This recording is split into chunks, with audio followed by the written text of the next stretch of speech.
komentaryo, isyu, serbisyo publiko. Aksyon Radio! Sa Bacolod, Aksyon Radio! Aksyon Radio!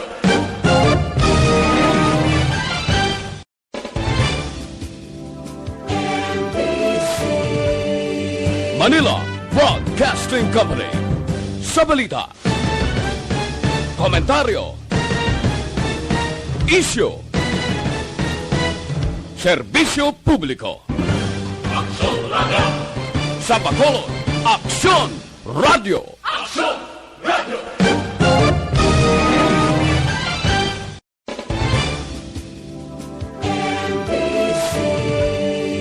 Manila Broadcasting Company.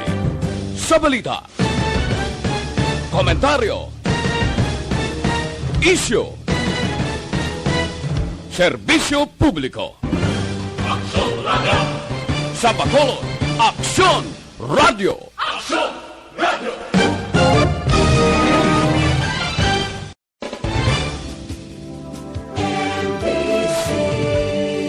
Manila Broadcasting Company.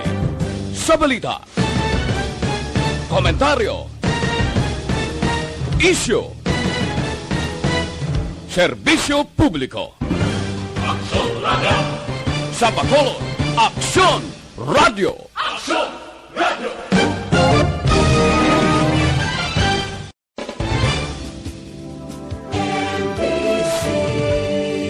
Manila Broadcasting Company. Sa balita, komentaryo, isyu, serbisyo publiko. Aksyon Radio! Sa Bacolod, Aksyon Radio! Aksyon Radio!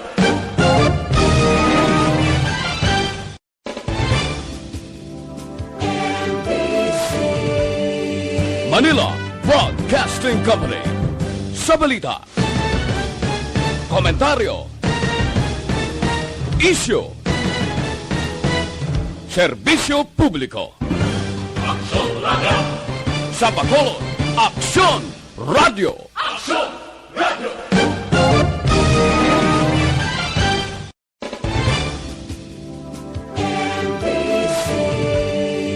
Manila Broadcasting Company.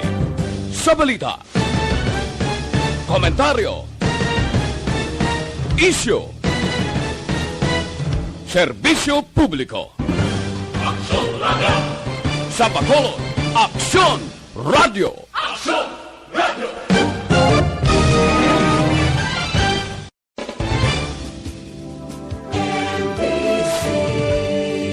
Manila Broadcasting Company. Sa balita, komentaryo, isyu, serbisyo publiko. Aksyon Radio! Sa Bacolod, Aksyon Radio! Aksyon Radio!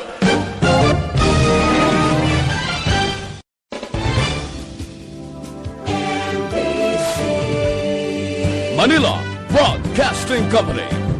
Sa balita, Aksyon Radio Philippine Standard Time, las 6:33. This time check is brought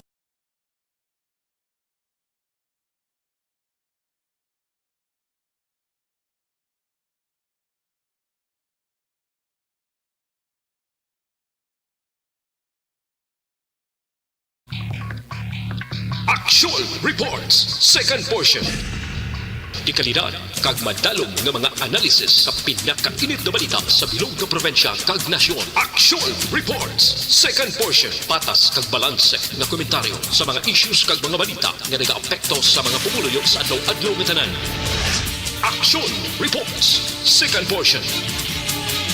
Upod sa veterano kag respetado nga komentarista, Aksyon Fred Salanga. Karon nga adlaw, Martes, Pizza Unogid, bulan sang Disyembre, tuig 2020. Advance Merry Christmas sa aton mga tagpalamati. 24 kadlaw na lang ang nabilin, Pasko na, 31 diyas na lang saylo na kita sa tuig 2021. Anano ang mga balita kag isyo? Maayong balita, ang syudad sa Bacolod ginpaidalom na sugod karon nga adlaw sa Modified General Community Quarantine Status. Maayo ini nga balita. Kabay pa nga magapadayon ini tubtob sa masunod nga tuig. Kay ini siya magapaidalom kita sa Modified General Community Quarantine sugod subong adlaw Disyembre 1 tubtob Disyembre 31. Ang buot silingon halog-halog gawa ang aton panghulag dire sa syudad sang Bacolod. Halog sa panghulag sa mga mall, sa mga kalanan, sa pila naton ka mga kaladtuan. Halog gawa, hindi pa tumanggid, pero halog na, maayad-ayad sa bulan sang Disyembre. Pati ang korpyo, kay magasugod na ang korpyo, alas 11, tubtob alas 4 sang kagahon. Nagligad kundi alas 10, gin idog lang, isa ka oras, alas 11, tubtob, alas 4 sang kaagahon. Ang ginaalungay sa pila naton ka mga kauturan nga kung tani makapulupungko man sa mga bar, sa mga mall, makaulo-order ka man sang ilimnon, hindi gyapon pwede. Ang liquor ban, ara gyapon makabakal lang ikaw sang ilimnon, alas 12 sang ubto, tubtob alas 6 sang gabi, pero hindi ikaw makainom, bisan diin lang, hindi ikaw makainom sa mga bar, mall, kag iban pa, dalon mo lang pauli sa tagsa ka mga panimalay, kag sa mga pribado nga lugar. Amo ina ang pagbulubag-o sa idalom sang Modified General Community Quarantine. At least piyan-piyan ini siya. Nakahatag dutay nga ligwa sa bulan sang Disyembre.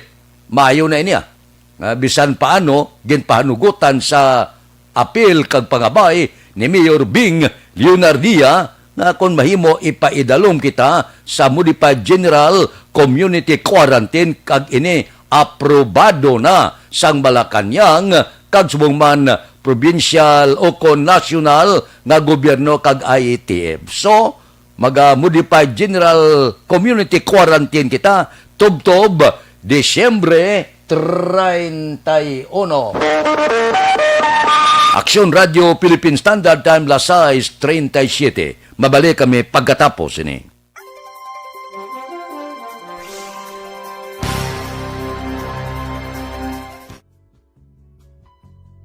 Hindi pa rin natatapos ang laban natin sa COVID-19. At sa labang ito, isa sa pinakamahalagang armas natin ang tamang impormasyon. Importanteng maalam tayo kung paano ba natin mababawasan ang tsansang mahawaan tayo ng COVID-19. Pero, ano nga ba ang alam natin ngayon tungkol sa pagkalat ng COVID-19? Base sa kasalukuyang pag-aaral, ang COVID-19 ay sumasama sa droplets sa tuwing may umuubo, bumabahing, kumakain, nagsasalita, o kahit sa paghinga. Kadalasan, hindi natin namamalayan ang pagtalsik ng mga droplets na ito dahil hindi sila nakikita. Ano naman ang magagawa natin para maibaba ang exposure natin o tsansang magka-COVID? Kailangan nating maibaba ang exposure mula sa virus tuwing nakikipagsalamuha tayo sa iba. Isa sa pinakamainam na tool ang face mask upang mabawasan ang ating exposure at ang pagkalat ng COVID-19. Kaya naman, face mask ang bida topic natin for today. Binabawasan ng mask ang tsansang makahawa at makapanghawa tayo sa ibang tao. Ayon sa current studies, kaya nitong bawasan ang ating risk of infection ng 67%.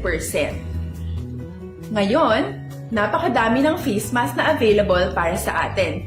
Ika nga options, options, options. So, how do you get to decide which one to use? I-ready ang inyong mga phone at i-screenshot ang mga comparison na ito ng iba't ibang mask.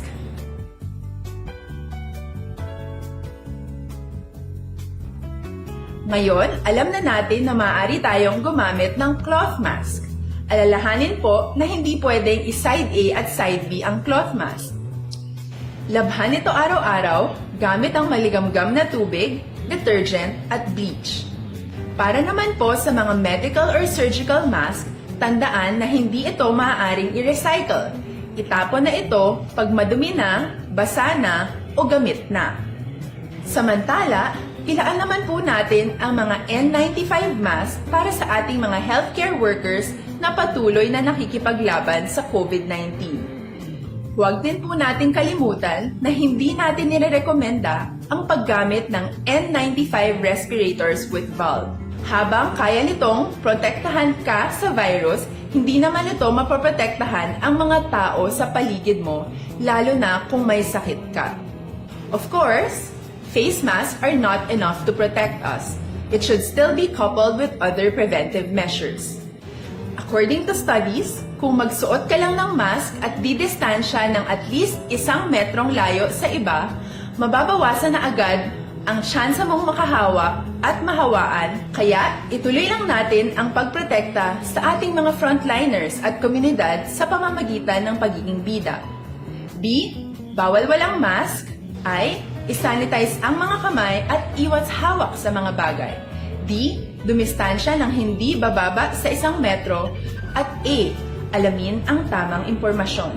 Lahat tayo ay may responsibilidad sa isa't isa na bawasan ang risk nating makuha ang virus.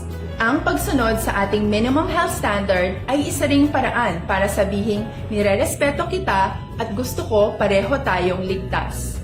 Ang mas agarang pagsasabuhay ng B, I, D, A ay makakatulong sa mas mabilis nating pagbalik sa malusog na bayan. Muli, ako po si Dr. Beverly Ho. Lagi po nating tandaan, sa panahon ng pandemya, bida ang may alam.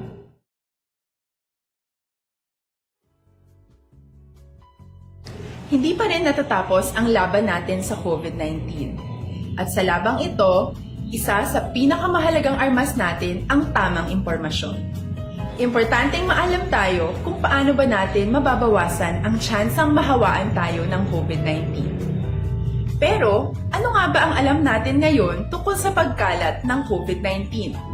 Base sa kasalukuyang pag-aaral, ang COVID-19 ay sumasama sa droplets sa tuwing may umuubo, bumabahing, kumakain, nagsasalita, o kahit sa paghinga. Kadalasan, hindi natin Aksyon Radio Philippine Standard Time, las 6:42 na sa inyo pag-ehersisyo, di magkalip.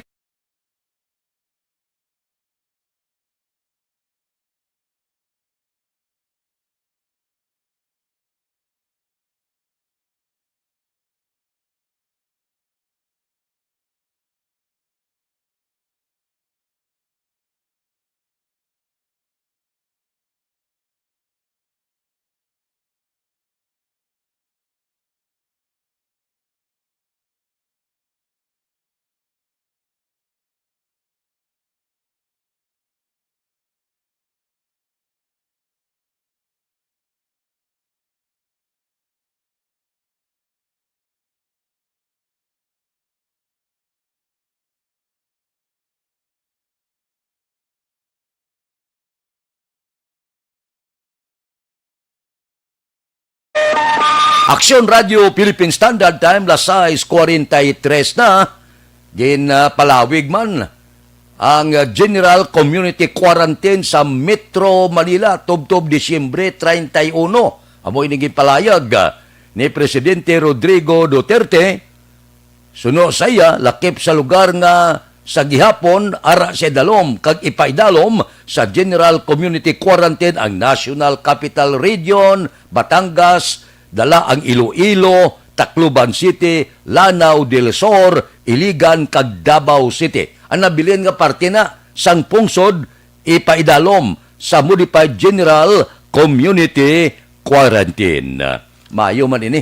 Pero may isa lang diri ho, ang executive order ba ni Mayor Bing nga nagaedad 15 panubo, 65 pataas, posibilidad ginaingganyo nga hindi lang anay magsulod sa mga mall. Samtang, ang iya naman ni Interior Secretary Eduardo Anyo, tugutan ang mga minor de edad nga makasulod sa mall. Kinanglan lang ang ila sini ginikanan o kon guardian. daw medyo time lang nga diferensya pero maplansa man lang niya. Kay posibilidad makaangot man ang national kag lokal mapos man ni magtawganay si Mayor Bing Leonardia kag si Interior Secretary Eduardo Anyo. Agod nga maplansa ini tanang hindi magsalangisag bala. Agod nga magpalariho ang tindog, mangibabaw ang nasyonal sa lokal. So, kung maplansa ini karong adlaw, posible makapagwa man sang bag-ong mando ehekutibo si Mayor Bing Leonardia nga magasunod sining karon palayag ni Interior Secretary Eduardo Anyo nga ang mga minor de edad pwede na makasulod sa mall kinanglan lang may ginikanan o kon guardian. Las 6:45. Mabalik kami pagkatapos ini.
Aksyon Radio Philippine Standard Time las 6:51 na.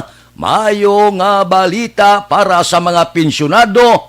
Magabato na sila sang ila benepisyo, mga pamaskwa nila alin sa Social Security System kag sumuman Government Service Insurance System o kon GSIS. Ang buot silingon, hulat na lang sila sugod karong adlaw Disyembre 1.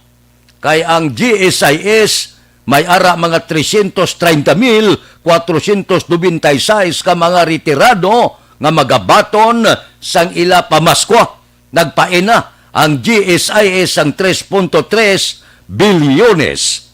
Ang mga pensyonado naman sang Social Security System nagpain man sang 25.2 bilyones para sa benepisyo sang mga pensyonado para sa bulan sang Disyembre. So medyo happy man ang Disyembre sa mga pensyonado, ang mga pensyonado sang GSIS kag pensyonado sang Social Security System. So ang duga nga detalyes ni kontak mo sa malapit nga mga opisina kung paano maklaim ninyo ang inyong mga pamaskwa. Nami, no? Mas temprano, mas maayo. Para ti mga pensyonado na ya, nagaedad na 60 pataas, bisan ibakal-bakal na lang nila na pandesal, bakal da sang dulce para sa apo, amo na bla, may jutay nga kompensasyon sa bulan sa Disyembre. Kung pensyonado ka na, kag malam ka na, ambot silingon ti, amo na pulupungko ka sa balkon mo, sa tion sang kaagahon kag hapunanon, tulok ka sa pagbutlak sang adlaw, kag pagsalop sang adlaw. Ulat ka na lang sang imo panahon, pila na lang katuig man, ang itiner sang mga pensyonado, tagay nyo man kalipay, masubra ka kaya isa gatos. Kung magsubra ka isa kagatos, may 100,000 kay sa probinsya kag sa syudad. Pero makapoy naman ang edad ang isa kagatos, no? Muna bala nga siling ko, lipaya nyo man ang mga pensyonado sa nabilin nga mga inadlaw sa ila kabuhi. Okay ka mo?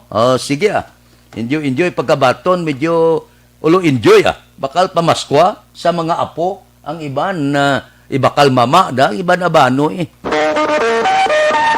Aksyon Radio Philippine Standard Time, las 6:54. Mabalik kami pagkatapos ini.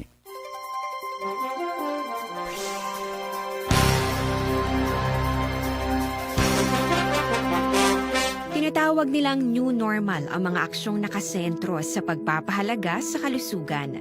Ginagawa natin ang new normal behaviors na ito ngayon upang makaiwas sa COVID-19. Pero kung tutuusin, marami sa mga hakbang na ito ay mga kaugalian na ating natutunan at dapat ginagawa noon pa man.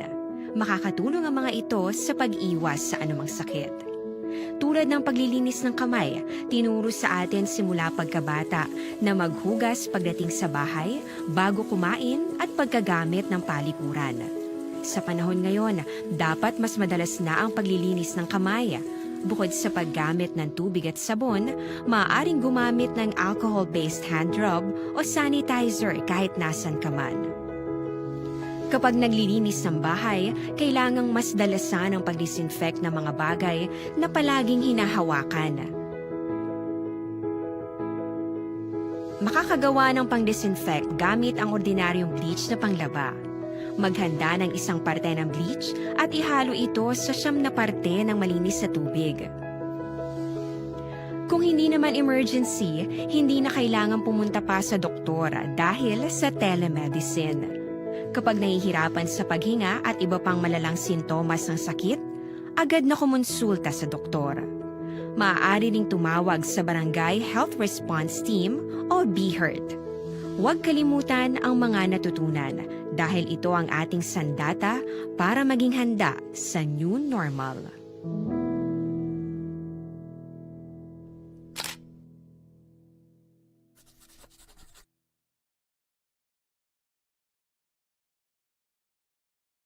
Tinatawag nilang new normal ang mga aksyong nakasentro sa pagpapahalaga sa kalusugan. Ginagawa natin ang new normal behaviors na ito ngayon upang makaiwas sa COVID-19.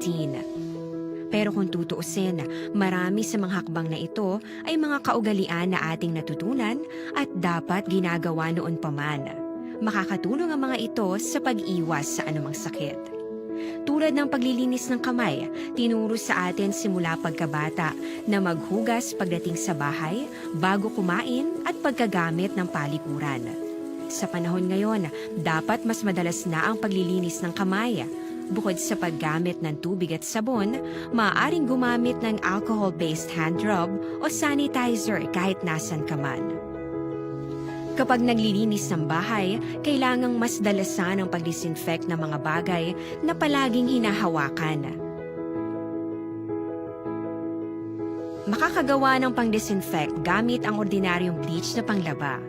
Maghanda ng isang parte ng bleach at ihalo ito sa 9 na parte ng malinis na tubig. Kung hindi naman emergency, hindi na kailangan pumunta pa sa doktor dahil sa telemedicine. Kapag nahihirapan sa paghinga at iba pang malalang sintomas ng sakit, agad na kumonsulta sa doktor. Maaari ring tumawag sa Barangay Health Response Team o BHERT. Huwag kalimutan ang mga natutunan dahil ito ang ating sandata para maging handa sa new normal.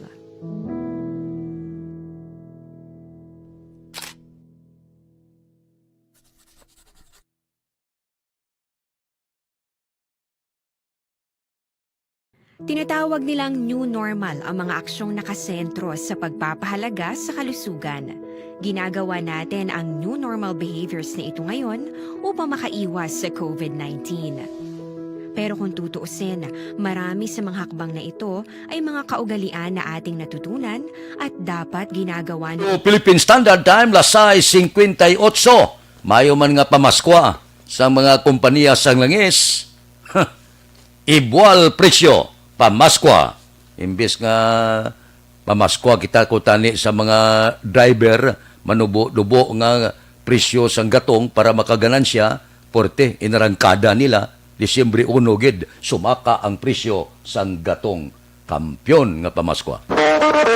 Aksyon Radio Philippine Standard Time, lasay 59 na standby na sa aton Aksyon Balita Morning Edition, liwat magadulong sa aton sa mga balita lokal, national, international, sports kag artista. Upod kita kay Aksyon Boy Duran kag Aksyon Dorel Cabato, Aksyon Fred Salanga, una sa balita, una sa aksyon sa Bacolod. Aksyon Radio.